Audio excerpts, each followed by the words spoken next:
नमस्कार फ्रेंड्स।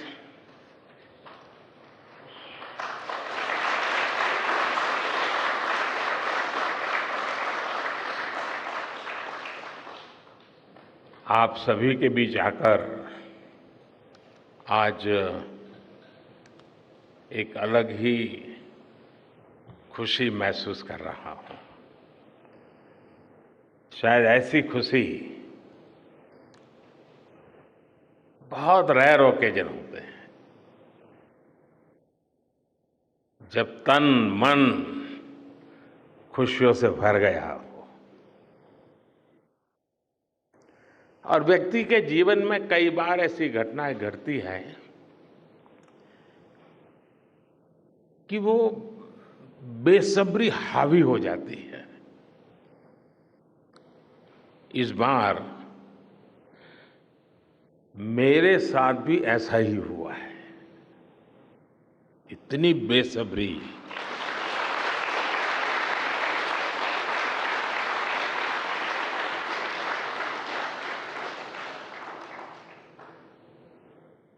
मैं south Africa में था, फिर ग्रीस का कार्यक्रम था तो वहां चला गया, लेकिन मेरा मन पूरी तरह आपके साथ ही लगा हुआ था।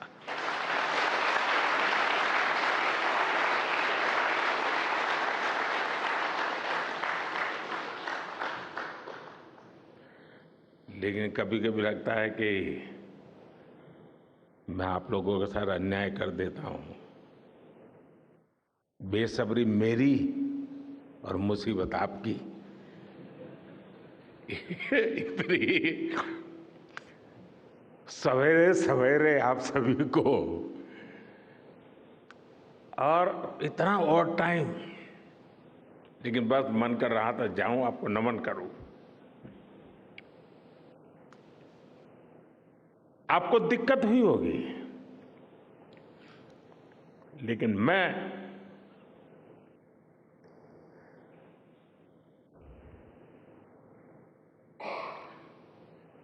भारत में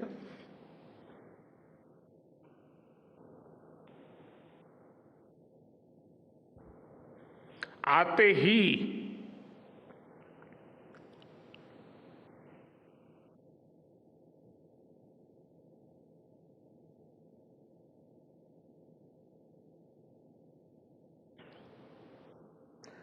जल्द से जल्द आपके दर्शन करना चाहता था।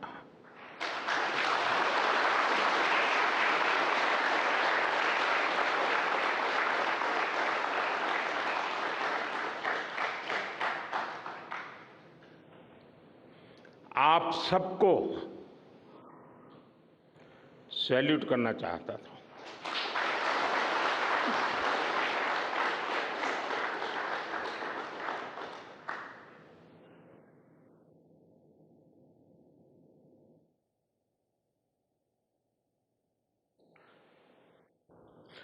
सैल्यूट आपके परिश्रम को, सैल्यूट आपके धैर्य को, सैल्यूट आपकी लगन को, सैल्यूट आपकी जीवटता को, सैल्यूट आपके जज्बे को। आप देश को जिस ऊंचाई पर लेकर गए हैं, ये कोई साधारण सफलता नहीं है। ये अनंत अंतरिक्ष में भारत के वैज्ञानिक सामर्थ्य का शंखनाद है।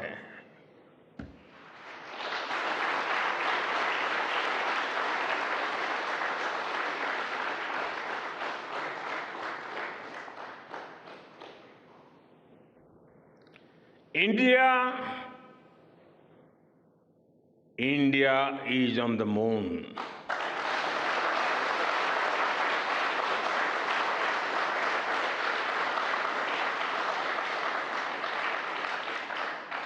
We have our national pride placed on the moon.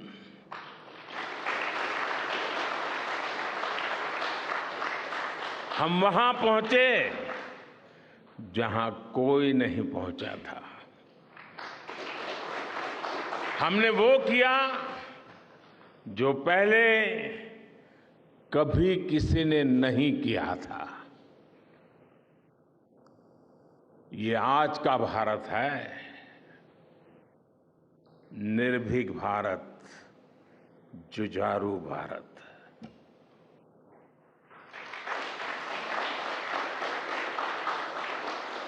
ये वो भारत है जो नया सोचता है, नए तरीके से सोचता है, जो डार्क जोन में जाकर भी दुनिया में रोशनी की किरण फैला देता है।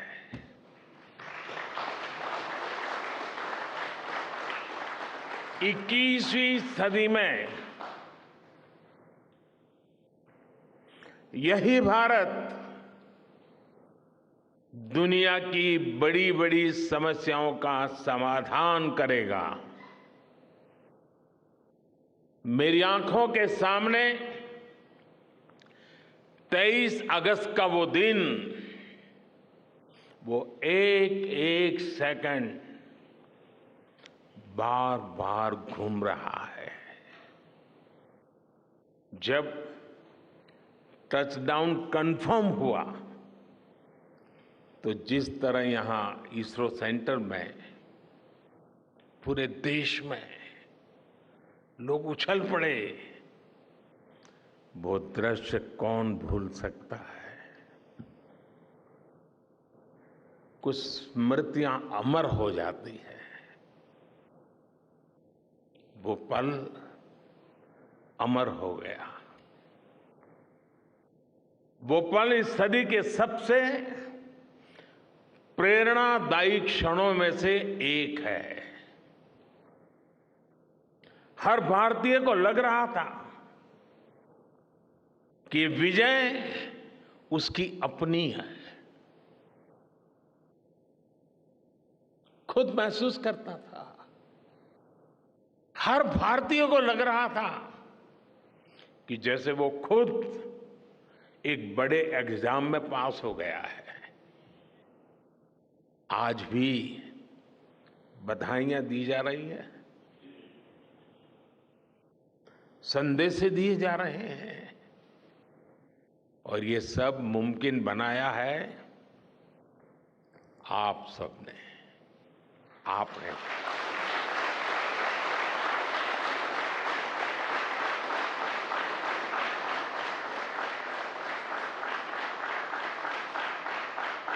देश के मेरे वैज्ञानिकों ने ये मुमकिन बनाया है। मैं आप सबका जितना गुणगान करूं वो कम है। मैं आपकी जितनी सराहना करूं वो कम है। साथियों, मैंने वो फोटो देखी जिसमें हमारे मून लैंडर ने अंगद की तरह चंद्रमा पर मजबूती से अपना पैर जमाया हुआ है।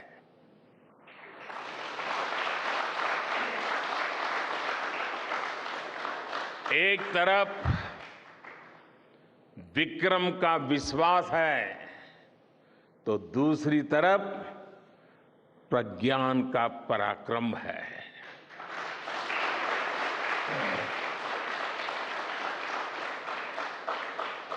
हमारा प्रज्ञान लगातार चंद्रमा पर अपने पद चिन्ह छोड़ रहा है। अलग अलग कैमरों से ली गई जो तस्वीरें अभी रिलीज हुई और मुझे देखने का सौभाग्य मिला, वो अद्भुत है। मानव सभ्यता में पहली बार धरती के लाखों साल के इतिहास में पहली बार उस स्थान की तस्वीर मानव अपनी आंखों से देख रहा है। और ये तस्वीर दुनिया को दिखाने का काम भारत ने किया है।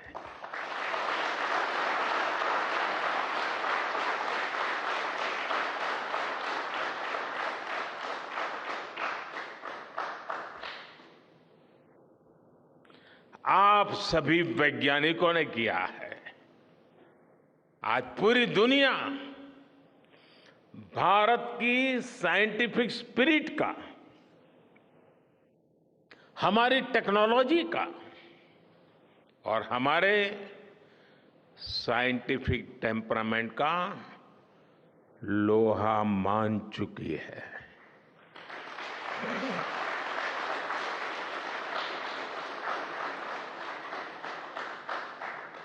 चंद्रयान महाअभियान सिर्फ भारत की नहीं बल्कि पूरी मानवता की सफलता है।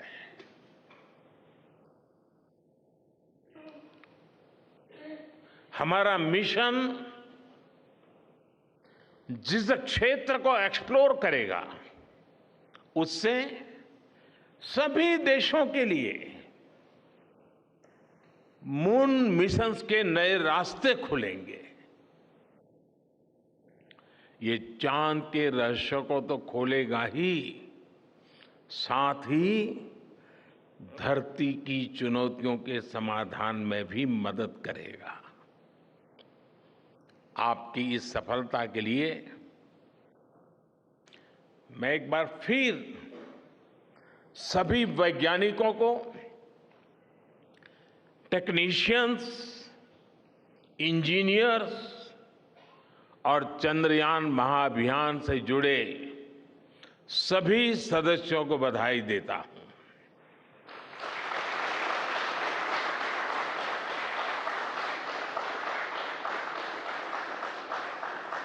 मेरे परिवारजनों, आप जानते हैं कि स्पेस मिशंस के टच डाउन पॉइंट को एक नाम दिए जाने की वैज्ञानिक परंपरा है। चंद्रमा के जिस हिस्से पर हमारा चंद्रयान उतरा है, भारत ने उस स्थान के भी नामकरण का फैसला लिया है।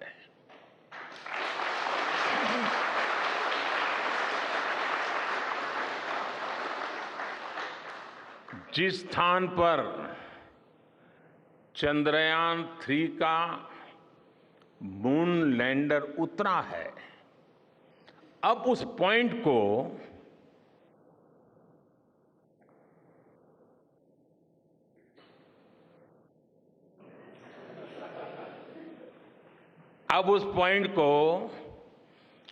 शिव शक्ति के नाम से जाना जाएगा।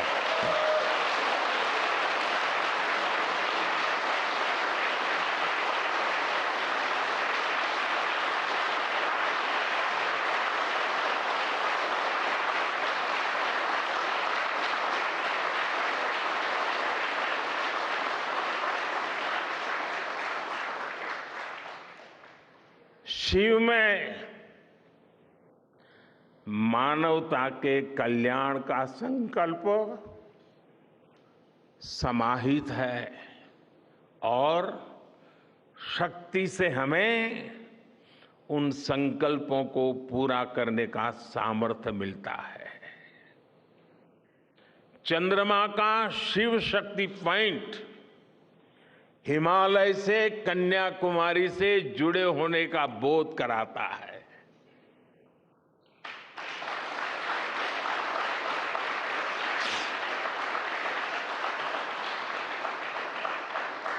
हमारे ऋषियों ने कहा है, येन कर्माण्य पशो मनीषिणो यज्ञे कुण्वन्ति विद्येषु धीरः यत्पूर्व यक्ष्मन्तः प्रजानां तन्मे मनः शिव संकल्पमस्तु। अर्थात जिस मन से हम कर्तव्य कर्म करते हैं, विचार और विज्ञान को गति देते हैं, और जो सबके भीतर मौजूद है, वो मन शुभ और कल्याणकारी संकल्पों से जुड़े।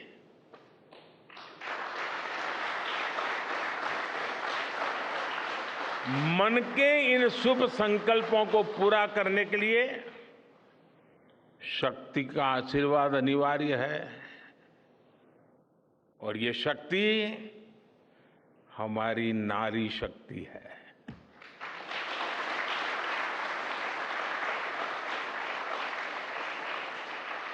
हमारी माताएं बहनें हैं। हमारे यहां कहा गया है, सृष्टि स्थिति विनाशानां शक्ति भूते सनातनी। अर्थात निर्माण से प्रलय तक पूरी सृष्टि का आधार नारी शक्ति ही है।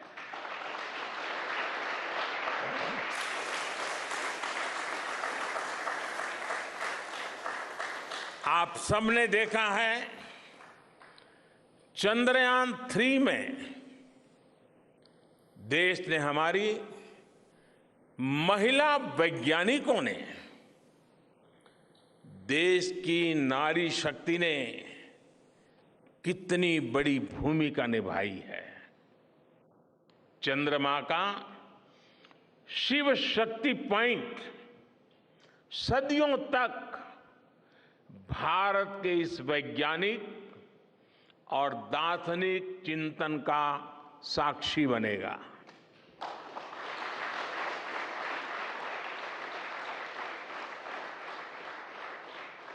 ये शिव शक्ति पॉइंट आने वाली पीढ़ियों को प्रेरणा देगा कि हमें विज्ञान का उपयोग मानवता के कल्याण के लिए ही करना है। मानवता का कल्याण, यही हमारा सुप्रीम कमिटमेंट है। साथियों, एक और नामकरण काफी समय से लंबित है। 4 साल पहले जब चंद्रयान 2 चंद्रमा के पास तक पहुंचा था, जहां उसके पदचिन्ह पड़े थे, तब ये प्रस्ताव था कि उस स्थान का नाम तय किया जाए। लेकिन उन परिस्थितियों में निर्णय लेने के स्थान पर हमने प्रण लिया कि जब चंद्रयान 3 सफलतापूर्वक चांद पर पहुंचेगा, तब हम दोनों पॉइंट का नाम एक साथ रखेंगे।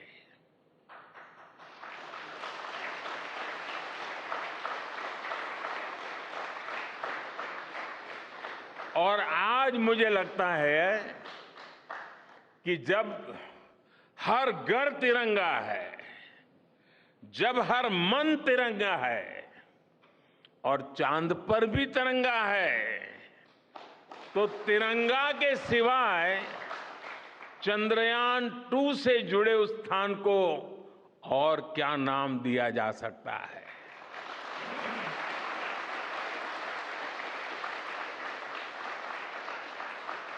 इसलिए चंद्रमा के जिस स्थान पर चंद्रयान 2 ने अपने पदचिन्ह छोड़े हैं, वो पॉइंट अब तिरंगा कहलाएगा।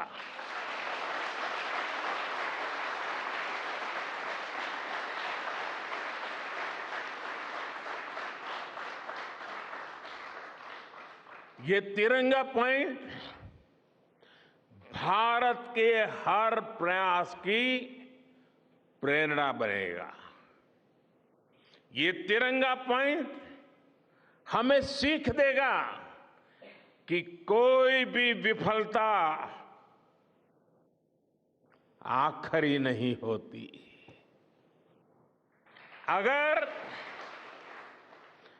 दृढ़ इच्छा शक्ति हो तो सफलता मिलकर के ही रहती है। यानी मैं फिर दोहरा रहा हूं, चंद्रयान-2 के पद चिन्ह जहां है, वो स्थान आज से तिरंगा पॉइंट कहलाएगा। और जहां पर चंद्रयान-3 का मून लैंडर पहुंचा है, वो स्थान आज से शिव शक्ति पॉइंट कहलाएगा।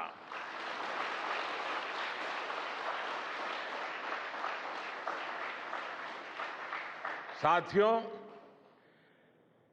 आज भारत दुनिया का चौथा ऐसा देश बन चुका है जिसने चंद्रमा की सतह को छुआ है। ये सफलता तब और अधिक बड़ी हो जाती है जब हम ये देखते हैं कि भारत ने अपनी यात्रा कहां से शुरू की थी। एक समय था जब भारत के पास जरूरी तकनीक नहीं थी, सहयोग भी नहीं था। हमारी गिनती थर्ड वर्ल्ड यानी थर्ड रॉ में खड़े देशों में होती थी। थर्ड वर्ल्ड थर्ड रॉ में खड़े हुए लोगों में होती थी। वहां से निकलकर आज भारत दुनिया की 5वीं सबसे बड़ी अर्थव्यवस्था बना है।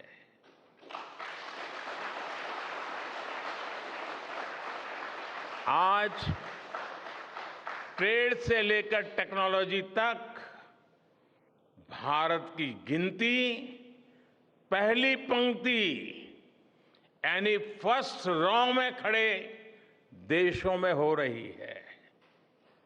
यानी थर्ड रॉ से फर्स्ट रॉ तक इस यात्रा में इसरो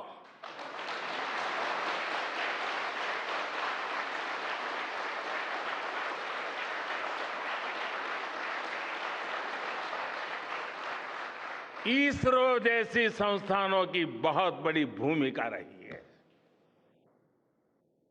आपने आज मेक इन इंडिया को चांद तक पहुंचा दिया है।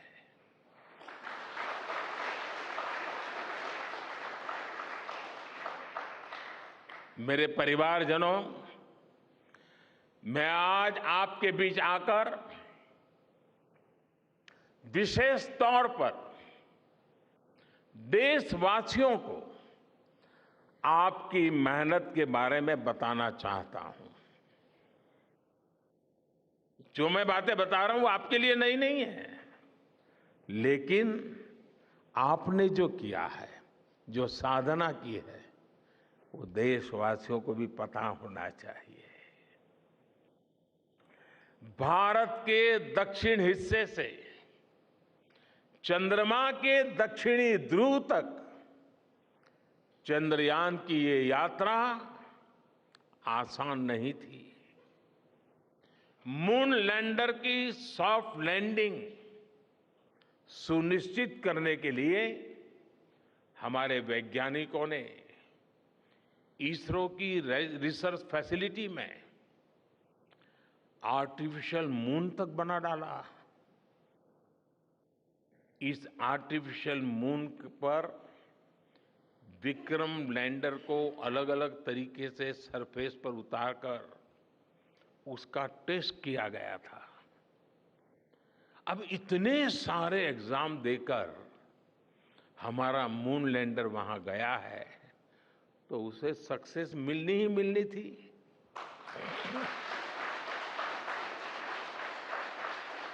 साथियों, आज जब मैं देखता हूं कि भारत की युवा पीढ़ी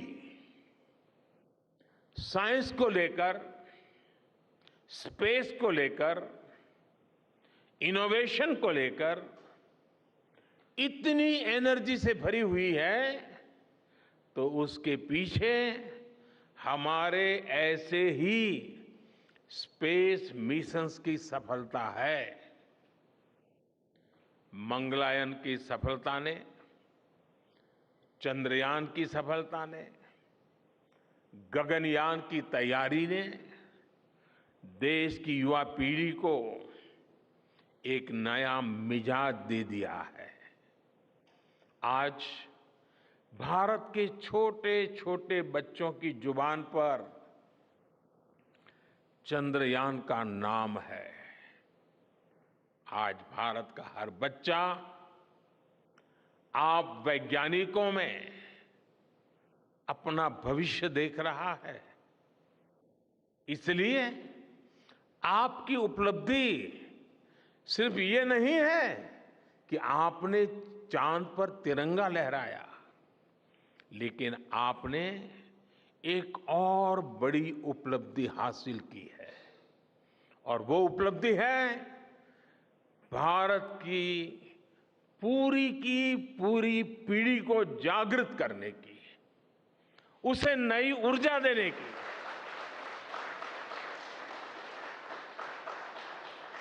आपने एक पूरी पीढ़ी पर अपनी इस सफलता की गहरी छाप छोड़ी है। आज से कोई भी बच्चा रात में जब चंद्रमा को देखेगा तो उसको विश्वास होगा कि जिस हौसले से मेरा देश चांद पर पहुंचा है, वही हौसला, वही जज्बा उस बच्चे के भीतर भी है, उस युवा के भीतर भी है। आज आपने भारत के बच्चों में आकांक्षाओं के जो बीज बोए हैं, कल वो वट वृक्ष बनेंगे और विकसित भारत की नींव बनेंगे।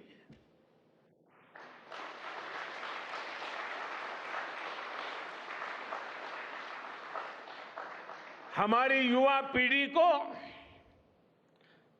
निरंतर प्रेरणा मिलती रहे, इसके लिए एक और निर्णय लिया गया है। 23 अगस्त को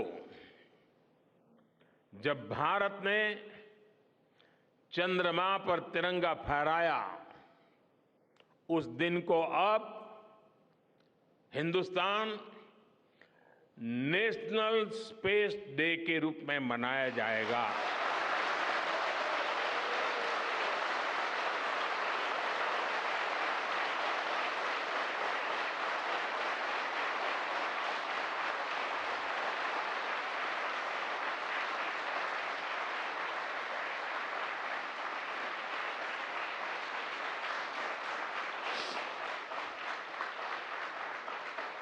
जब हर वर्ष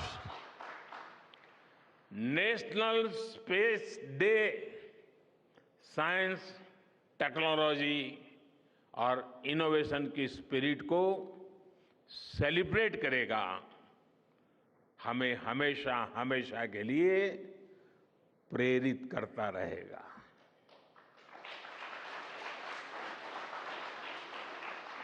मेरे परिवारजनों, आप भी जानते हैं कि स्पेस सेक्टर का जो सामर्थ्य है, वो सैटेलाइट लॉन्च करने या अंतरिक्ष की खोज से कहीं ज्यादा बड़ा है। स्पेस सेक्टर की एक बहुत बड़ी ताकत है जो मैं देखता हूं वो है ईज ऑफ लिविंग और ईज ऑफ गवर्नेंस। आज देश में स्पेस एप्लीकेशंस को गवर्नेंस के हर पहलू से जोड़ने की दिशा में बहुत बड़ा काम हुआ है। आप लोगों ने जब मुझे प्रधानमंत्री के रूप में काम का दायित्व दिया तो प्रधानमंत्री बनने के बाद मैंने भारत सरकार के जॉइंट सेक्रेटरी लेवल के ऑफिसर्स की स्पेस साइंटिस्ट के साथ एक वर्कशॉप करवाई थी और इसका मकसद ये था कि गवर्नेंस में, शासन व्यवस्था में ट्रांसपेरेंसी लाने में स्पेस सेक्टर की ताकत का ज्यादा से ज्यादा इस्तेमाल कैसे करें। तब किरण जी शायद हम लोगों के साथ काम करते थे।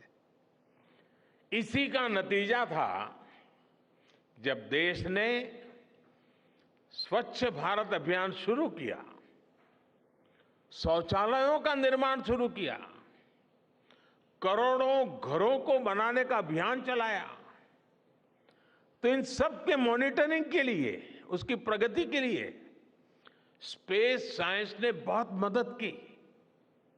आज देश में दूर दराज के इलाके में एजुकेशन, कम्युनिकेशन और हेल्थ सर्विसेज पहुंचाने में स्पेस सेक्टर की बहुत बड़ी भूमिका है। इन दिनों आजादी के अमृत महोत्सव के निमित्त जो जिले जिले में अमृत सरोवर बन रहे हैं, उसका भी टैगिंग, उसकी भी मॉनिटरिंग स्पेस के द्वारा ही हो रही है।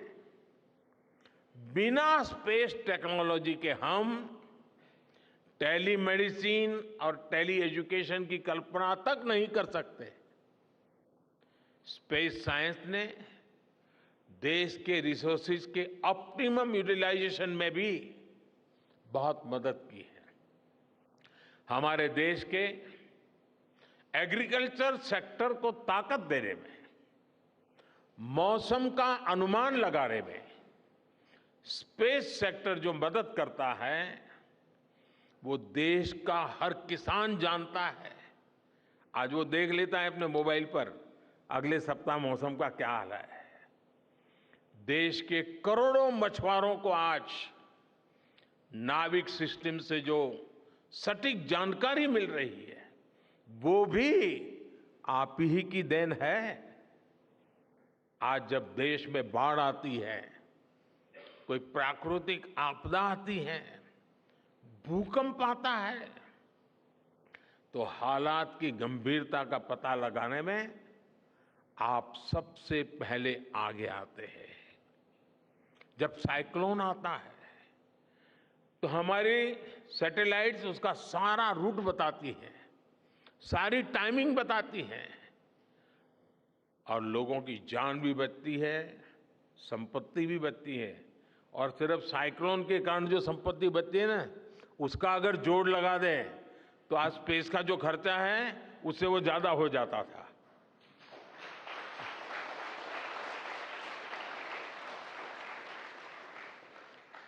हमारे PM Gatishakti national master plan का आधार भी स्पेस टेक्नोलॉजी ही है। और आज दुनिया भारत के इस गतिशक्ति प्लेटफॉर्म का अध्ययन कर रही है कि प्लानिंग और मैनेजमेंट में ये प्लेटफॉर्म कितना उपयोगी हो सकता है। इससे प्रोजेक्ट्स की प्लानिंग, एजुकेशन और मॉनिटरिंग में काफी मदद मिल रही है। समय के साथ बढ़ता हुआ स्पेस एप्लीकेशन का ये दायरा हमारे युवाओं के लिए अपॉर्चुनिटीज भी बढ़ा रहा है, अवसर बढ़ा रहा है। और इसलिए आज मैं एक सुझाव भी देना चाहता हूं और मैं चाहूंगा कि आपके यहां से जो रिटायर्ड लोग हैं वे इसमें काफी मदद कर सकते हैं। अब ये मत बोलिएगा कि इतनी सुबह सुबह मोदी जी यहां आए और कुछ काम भी दे करके जा रहे हैं। साथियों, मैं चाहूंगा कि इसरो, केंद्र सरकार के विभिन्न मंत्रालय और राज्य सरकारें मिलकर गवर्नेंस में स्पेस टेक्नोलॉजी पर एक नेशनल हैकाथॉन का आयोजन करें। इस हैकाथॉन में ज्यादा से ज्यादा युवा, ज्यादा से ज्यादा यूनिवर्सिटी, ज्यादा से ज्यादा नौजवान वो शामिल हो, जुड़े। मुझे विश्वास है ये नेशनल हैकाथॉन हमारी गवर्नेंस को और प्रभावी बनाएगा, देशवासियों को मॉडर्न सॉल्यूशंस देगा। और साथियों, आपके अलावा मैं अपनी युवा पीढ़ी को एक और टास्क अलग से देना चाहता हूं। और होमवर्क के दिए बिना बच्चों को काम करने का मजा नहीं आता है। आप सब जानते हैं कि भारत वो देश है जिसने हजारों वर्ष पूर्व ही धरती के बाहर अनंत अंतरिक्ष में देखना शुरू कर दिया था। हमारे यहां सदियों पहले अनुसंधान परंपरा के आर्यभट्ट, ब्रह्मगुप्त, वराहमिहिर और भास्कराचार्य जैसे ऋषि मनीषी हुए थे। जब धरती के आकार को लेकर भ्रम था, तब आर्यभट्ट ने अपने महान ग्रंथ आर्यभट्टीय में धरती के गोलाकार होने के बारे में विस्तार से लिखा था। उन्होंने एक्सिस पर पृथ्वी की रोटेशन और उसकी परिधि की गणना भी लिख दी थी। इसी तरह सूर्य सिद्धांत जैसे ग्रंथों में भी कहा गया है, सर्वत्रैव महिगोले, सर्वत्रैव महिगोले स्वस्थानम उपरि स्थितम मन्यन्ते खेयतो गोलस तस्य क्व ऊर्ध्वं क्व वादः।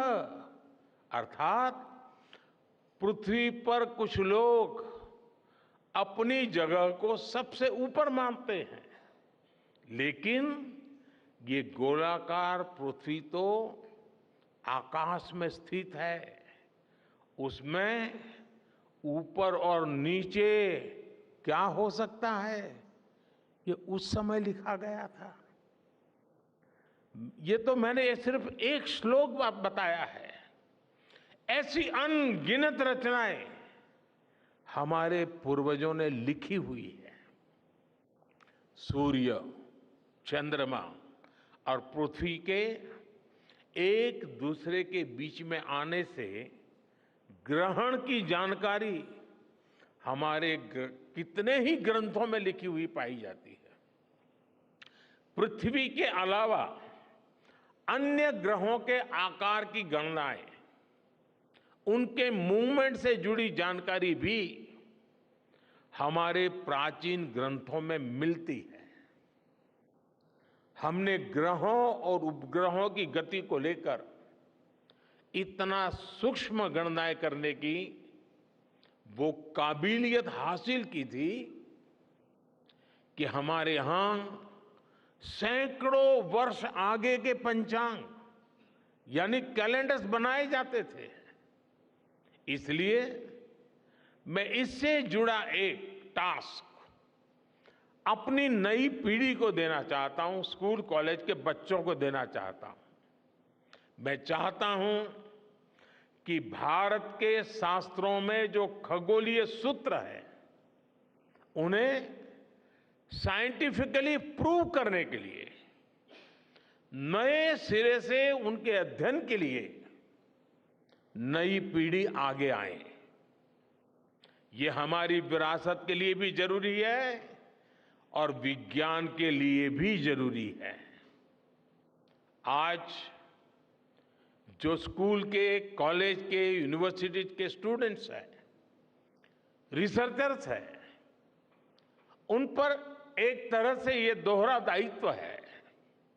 भारत के पास विज्ञान के ज्ञान का जो खजाना है वो गुलामी के लंबे कालखंड में दब गया है, छिप गया है। आजादी के इस अमृत काल में हमें इस खजाने को भी खंगालना है, उस पर रिसर्च करनी है और दुनिया को भी बताना है। दूसरा दायित्व ये कि हमारी युवा पीढ़ी को आज के आधुनिक विज्ञान, आधुनिक टेक्नोलॉजी को नए आयाम देने हैं। समंदर की गहराइयों से लेकर आसमान की ऊंचाई तक, आसमान की ऊंचाई से लेकर अंतरिक्ष की गहराई तक आपके लिए करने के लिए बहुत कुछ है। आप डीप अर्थ को भी देखिए और साथ ही डीप सी को भी एक्सप्लोर करिए। आप नेक्स्ट जनरेशन कंप्यूटर बनाइए और साथ ही जेनेटिक इंजीनियरिंग में भी अपना सिक्का जमाइए।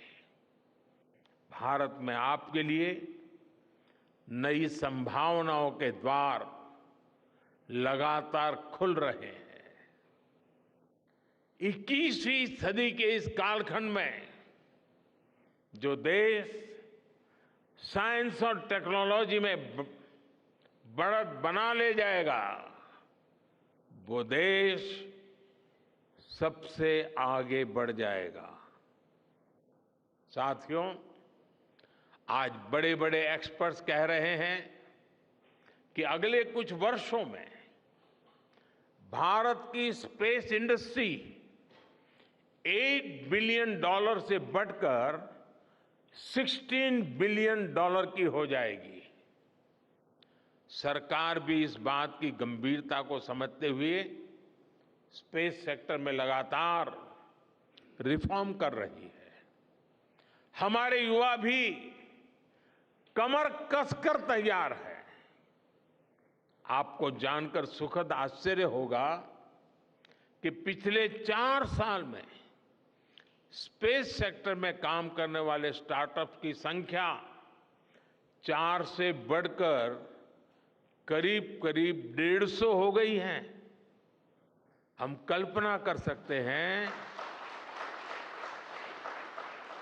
कि अनंत आकाश में कितनी अनंत संभावनाएं भारत का इंतजार कर रही हैं।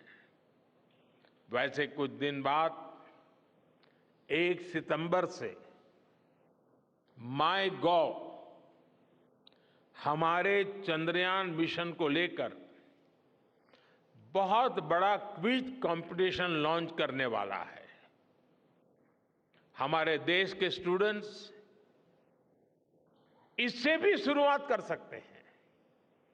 मैं देश भर के स्टूडेंट से आग्रह करूंगा कि आप सभी बड़ी संख्या में इससे जुड़े। मेरे परिवारजनों, देश की भावी पीढ़ी को आपका मार्गदर्शन बहुत आवश्यक है।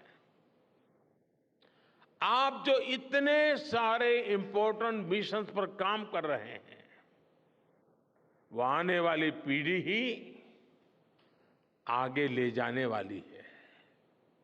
आप उन सभी के रोल मॉडल हैं। आपकी रिसर्च और आपकी वर्षों की तपस्या, मेहनत ने साबित किया है कि आप जो ठान लेते हैं वो आप करके दिखाते हैं। देश के लोगों का विश्वास आप पर है और विश्वास कमाना छोटी बात नहीं होती है दोस्तों।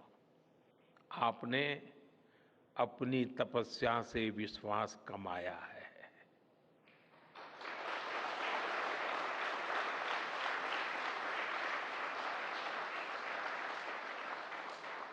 देश के लोगों का आशीर्वाद आप पर है। इसी आशीर्वाद की ताकत से, देश के प्रति इसी समर्पण भाव से भारत साइंस एंड टेक्नोलॉजी में ग्लोबल लीडर बनेगा। और मैं आपके बीच बड़े विश्वास के साथ बताता हूं, इनोवेशन की हमारी यही स्पिरिट ही 2047 में विकसित भारत के सपने को साकार करेगी। इसी विश्वास के साथ मैं फिर एक बार आप सबके दर्शन करके पावन हुआ हूं। देशवासी गौरव से भरे हुए हैं।